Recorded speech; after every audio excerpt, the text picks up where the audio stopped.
Երկաթուղու հետ կապված է, մաքսային համագործակցության հետ կապված է, ըստ էության Շարլ Միշելը հայտարարեց, որ Նախիջևանով այսպես երկաթուղային կապուղիների բացման դեպքում դիմելու են միջազգային այսպես մաքսային կազմակերպություններին։ Ես հիշեցնեմ, որ նաև Նիկոլ Փաշինյանը վերջին ասուլիսում ասել, որ Հայաստանը պնդում է, որ ճանապարհների կողմն այսպես շրջափակման դեպքում միջազգային, այսպես ասած, մաքսային կազմակերպություններ վերահսկեն, այսինքն որևէ այլ երկիր չլինի այլ միջազգային։ Դուք ինչ տեղեկություններ ունեք, կառավարությունում քննարկվել է այս հարցը, որ կազմակերպություններին պետք է դիմեն, որոնք վերահսկողություն պետք է իրականացնեն, եթե բացվեն ճանապարհները։ Աշխարհում կան մի քանի շատ հայտնի գլոբալ inspection agency են ասում, դրանցից մեկը նախատեսված էր, որ պետք է Վրաստանի, Աբխազիայի այդ հատվածում նույն տիպի կարգավորում էր նախատեսում, շվեյցարական SGS ընկերությունն է,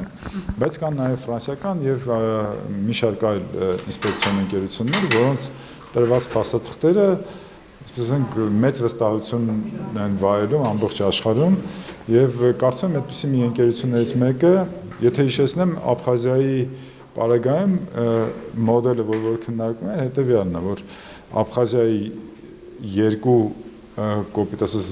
ելքի եւ մուտքի հատվածներում պետք է տնկերության SGS-ի զննման կետեր դրվեն, որոնք ըստ էության պետք է փոխարինեն մաքսատան ֆունկցիային եւ իրենք կատարեն ամբողջ գործընթացը։ Չէ, եթե հիշում եք, դա չաշխատեց եւ այսօր մենք չենք կարողանում երկաթուղային բեռնափոխադրում իրականացնել Աբխազիայի տարածքով։ Բայց ընդհանուր առմամբ ես ձեզ ասեմ, որ Ադրբեջանը համաձայնվել է, որտեղ նախկինում ասում էին, ես եւս չեմ տիրապետում բանակցությունների մանրամասներին, ուղղակի մոդելը պատկերացնում եմ, թե դա ոնց պետք է աշխատի։ Ընդհանրացնելով պետք է ասեմ, որ անշուշտ ցանկացած տիպի ենթակառուցվածքների զարգացմանը մենք կողմ ենք, որովհետեւ Հայաստանը ենթակառուցվածքների առումով